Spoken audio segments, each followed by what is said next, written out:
Hi, I'm Dr. Josh Handt, and welcome to Lifestyle Locker Radio, where we help you create an awesome life and lifestyle.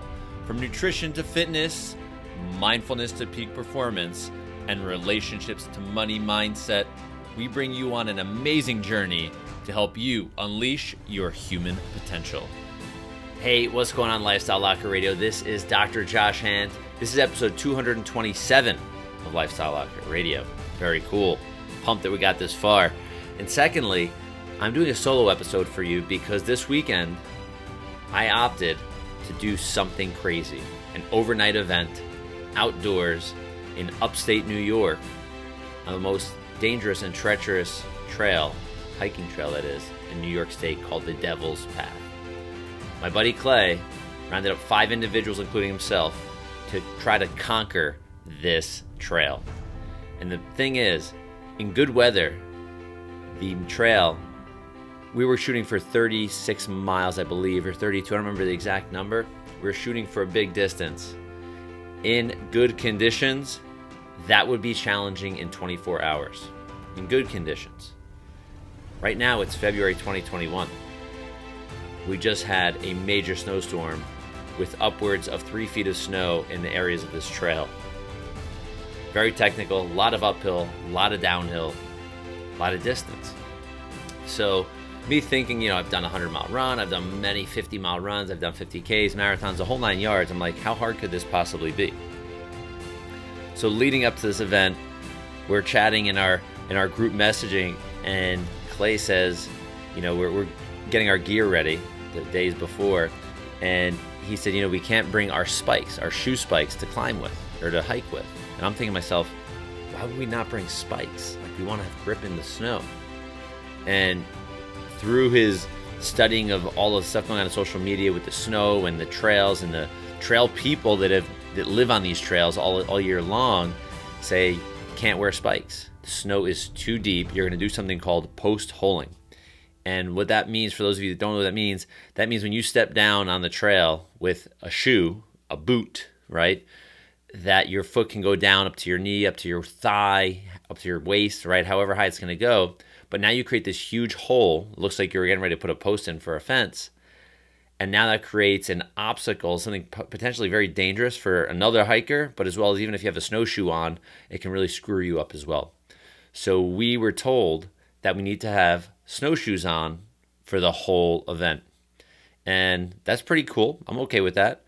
The only challenge is, I believe 3 out of the 5 of us have never used snowshoes before. Pretty cool, right? We're trying to tackle the most challenging trail in New York in 3 feet of snow, and we're using snowshoes. Most of us have not even used them, and the others have only used them a couple times. So we said, what the hell? We got our gear ready. We prepped our cars. So to give you an idea, I want to show you how we lay this out. So we had 3 cars that went up to the trail. We parked one car at one end of the trail. Then we parked a car in the middle, about 12 miles in, and then we parked a car at the start, which was my truck, and which was another about 12 miles or so. So we figured we'd go from one car to the next car, replenish gear, replenish food, water, everything we needed, and we expected that those 12 miles, we probably could do 6-8 hours. That was our guess, to do those 12 miles, or 11.2, whatever the number was. I don't remember exactly. But we figured we'd go there, replenish, hit the next one, replenish, which would be just 24 or so-ish miles, and then we'd grab a few more people, and then we'd come back midway. Yeah, sounds pretty cool, right? So we'd end up doing just over a 50K, and we figured we can get that done in under 24 hours. We figured we were starting at 7 p.m., getting to possibly 7 p.m. the next day would be our target. So crazy as it is, we get going. We all figure out our snowshoes. And before we even do that, so we're leaving, getting ready to drop cars off, and we go to drop the middle car off. And because there's so much snow, and this is like in upstate New York where it's very rural and a lot of mountain roads, the roads are closed. And we didn't know that, didn't show it on Google Maps. So we go to drop the second car off, and there's, a 15-foot berm of snow with a sign in front of it that says road closed. And that was our, we were 5 minutes from dropping the midway car off. So we had to backtrack and drive around a mountain essentially to get to the other lot and then drive to the far lot for my truck. So we had a little challenge. So we ended up starting at 8 p.m., trying to figure out how to put snowshoes on in the cold and the dark. We're amped up, we're jazzed up. People are bringing just enough food and water just to go 6 to 8 hours. And for many of you that may have done events like this, may like running or a 50K or a half marathon, for me personally, 12 miles, I really don't need much more than 16 ounces of water. Because I'm usually pre-hydrated. I'm not like waiting to start drinking at the beginning of an event. But I packed a gallon. I packed just about 3 liters of water in my pack. Clay was running with or hiking without a pack. The other 3 had packs. So 4 out of the 5 of us had packs. I think most people had about 2 liters of water. I had 3. And Clay had a bottle or a couple bottles of water and coffee, whatever it was. So we get going. We figure the snowshoe thing out. And we were told that Clay's friend broke trail for us the day before, so we wouldn't be breaking fresh snow, right? Like creating the actual trail as we go through this deep snow. So we figured out that through this whole hike, we hiked maybe 4 minutes in, and then we turned, and then there's fresh snow. Right? It didn't look like anybody had been there since it snowed. So we had to break trail, as it's called, and that's walking with our snowshoes on in snow. And while we're stepping through the snow, creating the trail and we're on a line, hiking behind each other. I started off leading, I believe, and just to give you an idea, when all of us had this opportunity multiple times to do this through the night, you're stepping down with a snowshoe on, and you're still sinking to about a foot deep in the snow, right? And you're just going. And the trail in the beginning is like, wow, okay, we had this slow incline for a while. And, had our jackets unzipped. We were nice and warm from building up so much energy. The crazy thing is, like, this is the easy part. I'm thinking, okay, it's pretty easy. But we're sweating up a storm because we're breaking trail. Like, this is already challenging. So we get to our first mile mark and we check. It's about an hour. Holy crap. It took us an hour to do 1 mile. That's insane. In anything, it's like, holy cow, I've never taken an hour to walk a mile. And so, all right, we weren't trying to race anything, so we just kept on trucking along, and we started to get to see some of these crazy ass uphills, crazy ass downhills. And one of them, I'm guessing, I don't know how high it was, maybe 100 feet of distance, was an incline of about 40 degrees in a chute. So that's there's rocks on both sides, there's trees growing out of both sides, and that chute is probably every bit of 6, 7, 8 feet wide max. Now with 30 plus inches of snow in it, and we have to try to get up this thing with snowshoes, packs, trekking poles, get to the top of this, because that's where the trail goes. And it's something that would be pretty badass to ski or snowboard down, but this is something we had to climb up. And we didn't have ice axes. We didn't have heavy-duty crampons like for mountaineering or ice climbing. We had snowshoes. We had good snowshoes with good metal spikes on them. So we were pretty much face down. Clay led us up this one section, and he had to like dig out and try to find roots. It took us probably every bit of 30 to 40 minutes to conquer that 100 feet. It was nuts. One of the guys, Jimmy, who was with us, he ended up getting halfway up and slipped, fell on his stomach, and slid all the way back to the bottom. Then another guy, Murat, went to go help him and ended up falling as well and like bruising his ribs from hitting a rock under the snow or a branch. I don't even know what. But myself, Clay, and the third guy, Luke, was about 3/4 of the way up, and his snowshoe popped off. He had to backtrack about 5, 6 feet or 10 feet to grab it, and he's like, F this. I'm completing the rest of it without the snowshoe on, or just this section, not the whole trail. So he gets up, his video is pretty funny, throws his snowshoe over the top, and climbs up, he's like, cursing, everybody's having a good time, and like, we're accomplishing this one thing, this 100 feet, and we're pumped up, jazzed up, like, holy cow, and realizing we're only like a couple miles into this trail. It's like, holy crap at this point. So we get going through this trail, and we're trucking along, The uphills are insanely challenging. They're technical. They're a little crazy. And then we start having some of these downhills.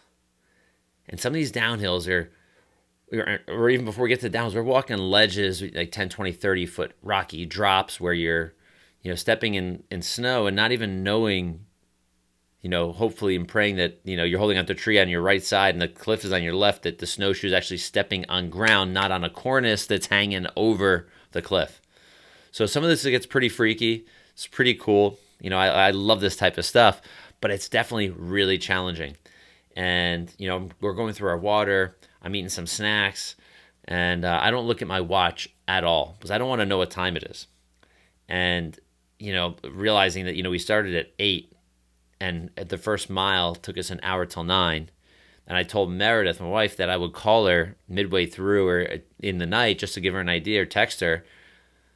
And I assumed that we'd have cell signal because that's what we thought from previous hikers in the past said, yeah, you'll have cell signal. We had nothing. So I couldn't text Meredith. So my phone pretty much stayed in my pocket. I have a handful of photos, not many. And we get going and, oh man, like funny, just to add a little comedy to this. We're going and probably 3 or 4 miles in max. Clay bends down. We're either on a downhill or an uphill. I don't remember. Like we had to squat and move and twist and go through like these rocky areas, almost like rock climbing. You're going down some steep stuff, where a lot of times we ended up on our asses and sliding, which was kind of fun.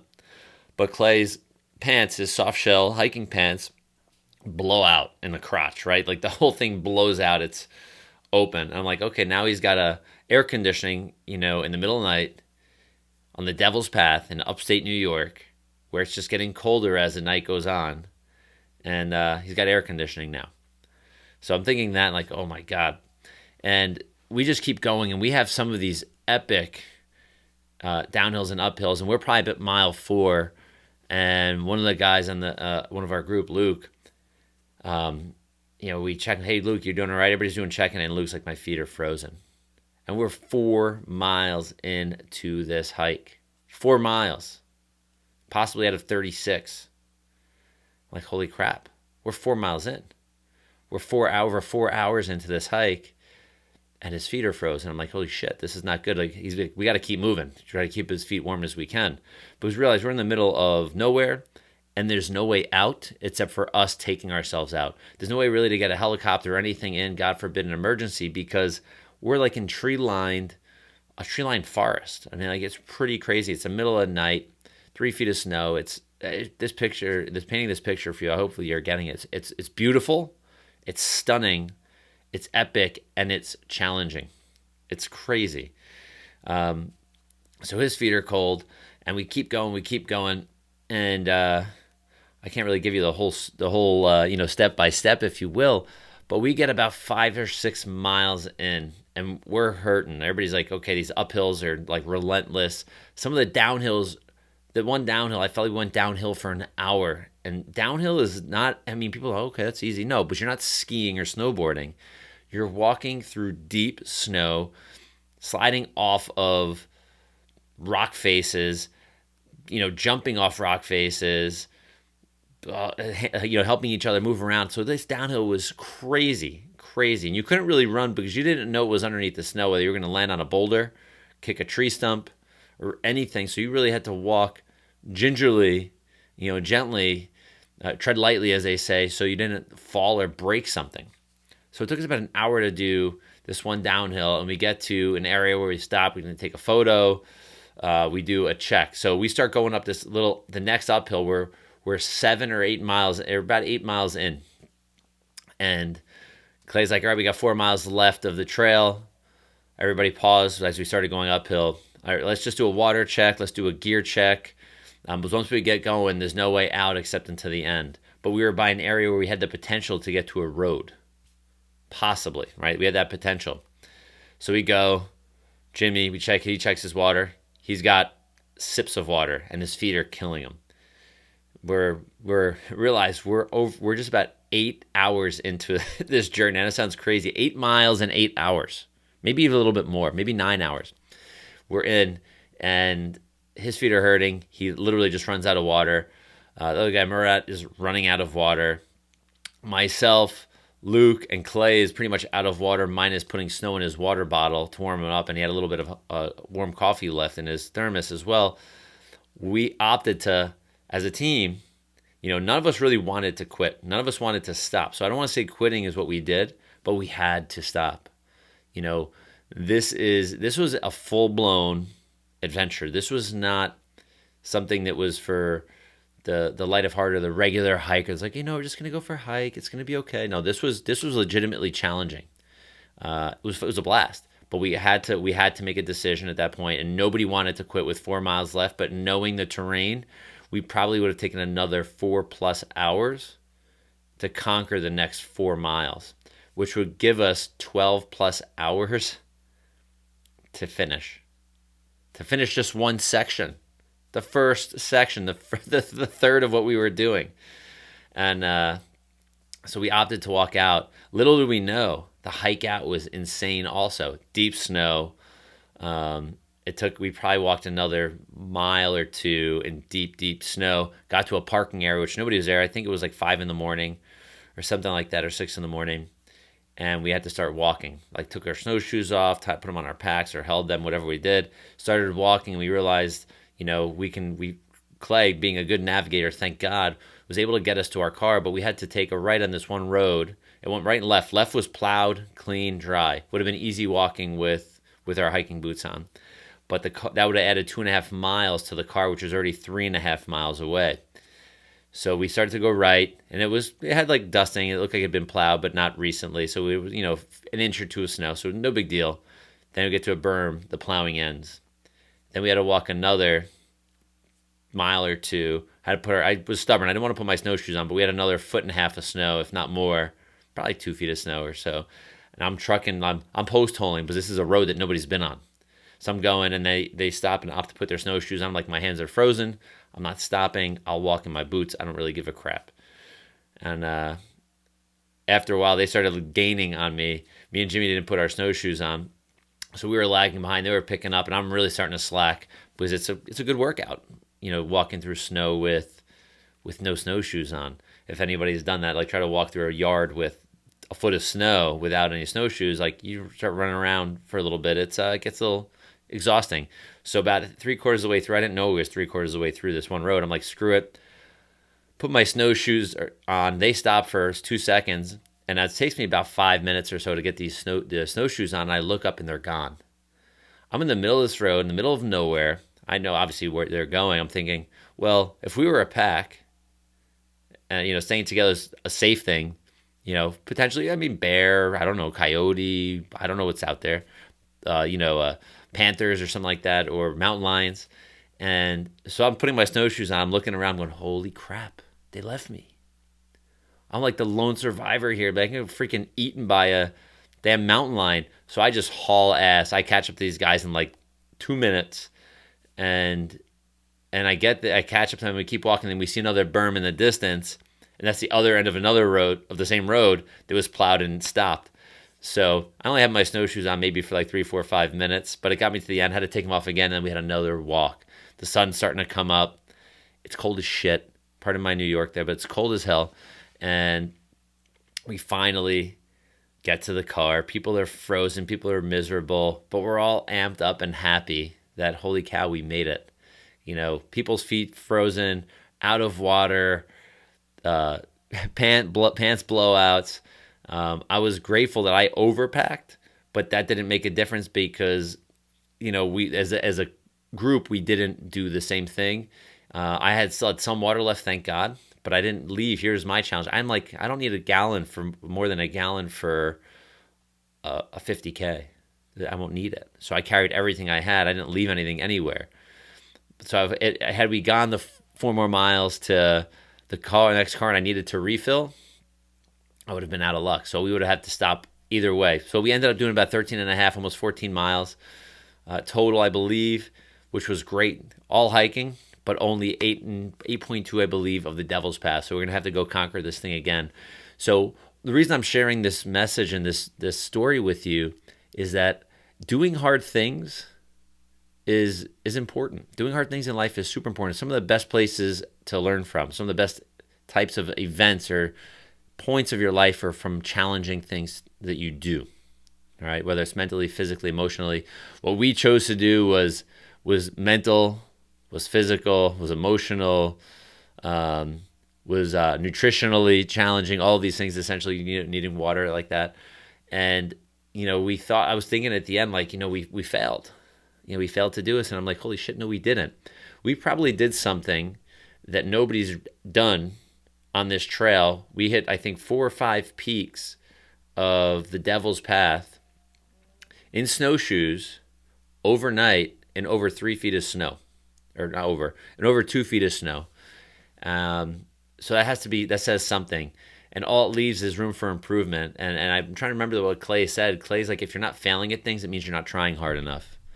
And I think that's so true. You got to push yourself a little bit beyond your own limits, sometimes a lot more if you like to do crazy things like we just did.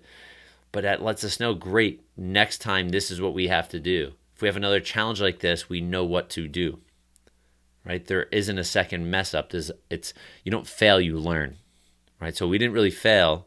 We learned the hard way, but we learned that better gear, possibly better shoes, maybe having something which my buddy Scott told me about after the fact. I think it's called a whippet, which is almost like a mini snow axe that could hook onto your ski poles or your trekking poles. Things like that would have been very useful. Maybe 30 feet of rope to help us get up and down some of the steep, crazy stuff. Yeah, that might have been useful for a bunch of us, right? So we live and we learn, but if you do hard things, sometimes makes that learning curve happen faster. Right, say fail faster, right? Because you break through at learning. So I hope this message was cool for you. I urge all of you to go out and do some hard things. I urge all of you to fail fast in life, whether it's in business, whether it's in your health, whether it's in your fitness itself, whether it's in relationships or anything like that. You know what? You don't want to be stuck in something that you're not happy with and something that's not worth being in any of these spectrums. So if you're overweight and out of shape and unhealthy, get out of it. Do stuff to get better now. Don't wait. Right? If 2020, like I said, has taught us anything, it's your opportunity to become healthier, fitter, happier, more mentally tough. And as a friend and someone we've had on our podcast before, Chris Gethin says, doing hard things like going in a water bath, this stuff makes you harder to kill. No pun intended, but you know what? I'm talking about being sick. I'm talking about everything, right? So we don't want to have these things. We want to be hard to kill. So we make yourself healthy, strong, mentally, physically, all of these areas. And you can do this. You can do better for yourself. I know I can. I'm working on it forever. It's like a never-ending battle for me, or a challenge, I should say, because our headspace is important. It's a challenging thing to conquer, and it's a challenging thing to stay on top of that mountain, because life throws storms at you, which may knock you down a little bit, but you still have to get back up. It's easy to stay down. It's easy. I've done it. I've been there. No shame, but it sucks when you do. But realizing you've come down, you got to get back up. So I hope that you actually take some next steps in your life. I appreciate all of you for listening. I appreciate all of you for participating in your own health and your own life. This is Dr. Josh Handt. Peace out.